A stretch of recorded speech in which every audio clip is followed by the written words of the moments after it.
According to rider training programs, low-speed control mistakes account for more dropped bikes than any other maneuver. Not crashes, just plain old slow turns gone wrong. But guess what? That ends today. In this video, I'm going to break down the exact tips and tricks that'll turn your U-turns from clumsy and scary into smooth, confident, ninja-like moves, even if your bike weighs 600 pounds fully loaded.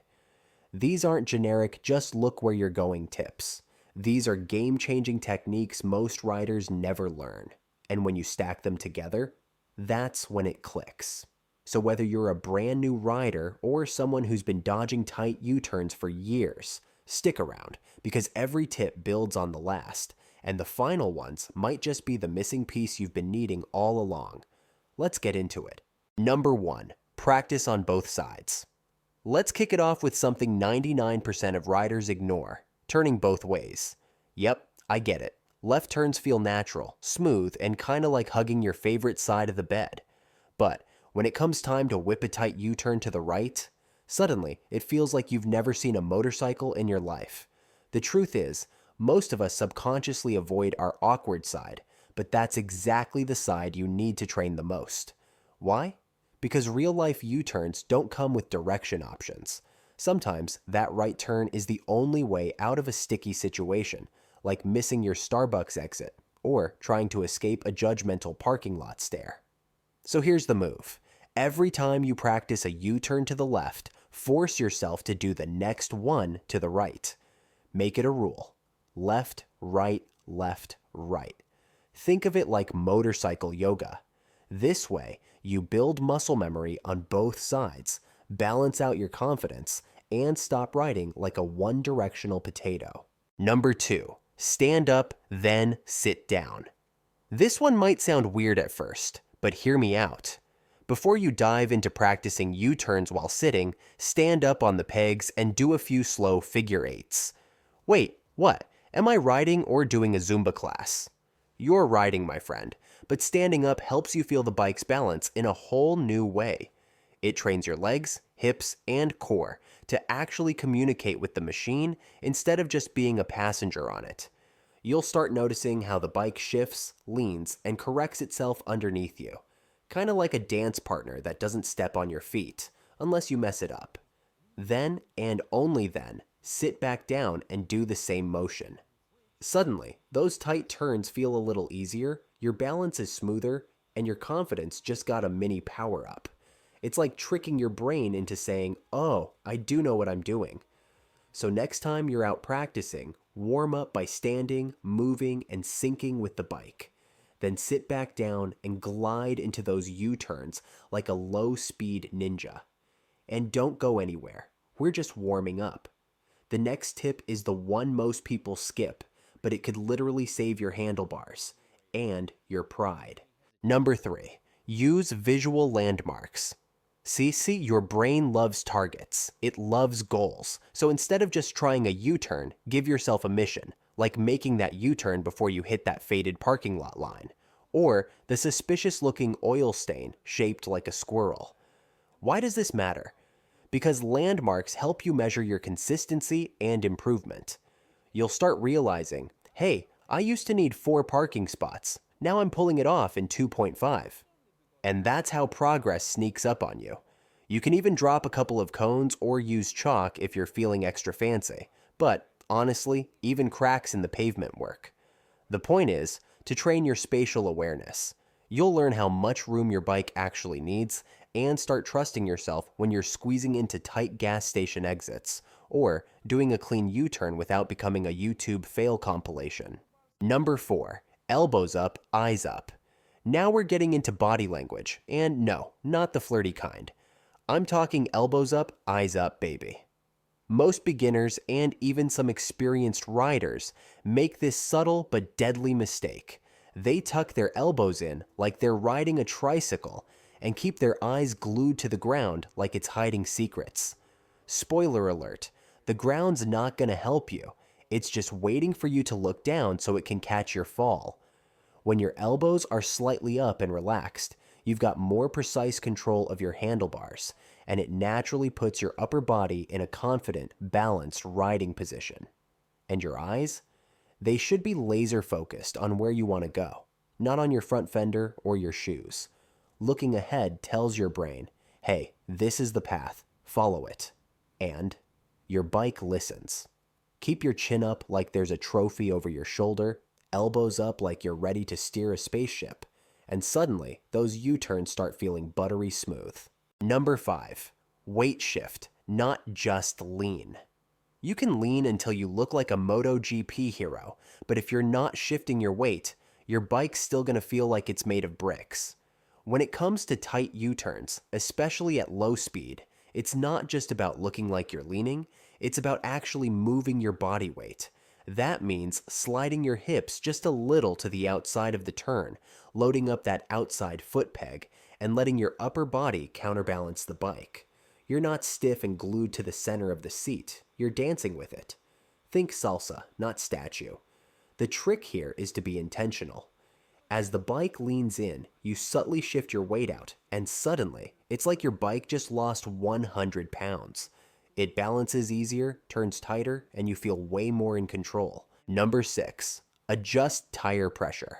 If you're out in a parking lot doing reps like you're training for the Moto Olympics, here's a slick little trick. Slightly lower your tire pressure. I'm not talking anything wild, just 1 to 2 psi less than your normal street setup. Why? Because lower pressure gives you a slightly bigger contact patch, which means more grip and a smoother, more forgiving feel when you're leaning that bike in tight U-turns. Now, huge disclaimer here. This is only for controlled practice sessions, not street riding. Don't drop your PSI before heading into traffic or a long ride, unless you enjoy weird tire wear and squirrely handling. But in a controlled lot, this small tweak can give you more confidence, more feedback, and help you dial in the feel of the bike without it feeling like it's skating on marbles. Just remember to pump them back up when you're done, or at least before your next date with a twisty road. Number 7, use rear brake as a damper. Let's talk about your rear brake, not as a stop button, but as a damper. Yep, think of it like the seasoning in your favorite recipe. You're not slamming it, you're just sprinkling it in. When you're doing slow U-turns, especially in tight spots, your rear brake becomes your best friend for smoothing things out. A little pressure helps settle the suspension, reduce wobble, and keeps the bike from surging forward if your throttle or clutch work isn't perfect yet. But here's the secret. It's not an on-off switch. You're not stomping on it like a panic pedal. You're using light, steady pressure, like you're pressing on a soft sponge, just enough to add a bit of drag and stabilize the bike as you balance through the turn. Think of it like this. Clutch controls your speed. Throttle keeps the engine awake and the rear brake. That's your flow control. The beauty is, once you get good at feathering that rear brake, you'll find you can tighten your turning radius even more and hold your line like a slow-speed sniper. Number 8, feet position matters. Yeah, they actually matter a lot when you're doing U-turns. Most people just slap their feet on the pegs any old way, like they're riding a couch. But if your foot position is off, your whole body's balance gets thrown off, and your U-turn goes from smooth to sketchy real fast. Here's the golden rule. Balls of your feet on the pegs, not your arches, and definitely not your heels. This gives you more control over the bike, more flexibility to shift your body weight, and helps you stay planted while counterbalancing. Plus, it keeps your toes away from accidentally dragging the rear brake or bumping the shifter mid-turn. Win-win. And here's a bonus pro move. When you're turning, you should feel your outside foot peg getting all the love. That's your anchor point. Load that peg slightly as you shift your weight to the outside. It adds stability and helps you counterbalance without even thinking about it. So yeah, foot placement isn't just comfort, it's control. Number 9, tilt the handlebars with intention. When you're doing a tight U-turn, especially at low speeds, you want to turn those bars with purpose, not hesitation. This isn't a casual lean in and hope for the best situation. It's about commitment. You've got to tilt the handlebars with intention. smoothly and confidently into a full lock turn. Now here's where a lot of riders go wrong. They either yank the bars in too fast and freak themselves out, or they're too timid and barely turn them, which makes the U-turn feel like a 30-foot circle of shame. The sweet spot? Push the bars gently but firmly into the turn and guide the bike into that arc. Don't rush it, but don't baby it either. Think smooth jazz, not death metal. And bonus tip, pair that intentional handlebar tilt with everything you've learned so far. Body positioning, weight shift, eyes up. When it all clicks, the bike practically dances through the turn. So next time you're practicing, don't just turn the bars, command them. Number 10, break down the turn into 3 phases. If U-turns feel overwhelming, like there's just too much going on at once, it's because you're trying to do everything all at the same time. And that's a fast track to a foot down moment, or worse, a slow motion tip over in front of strangers.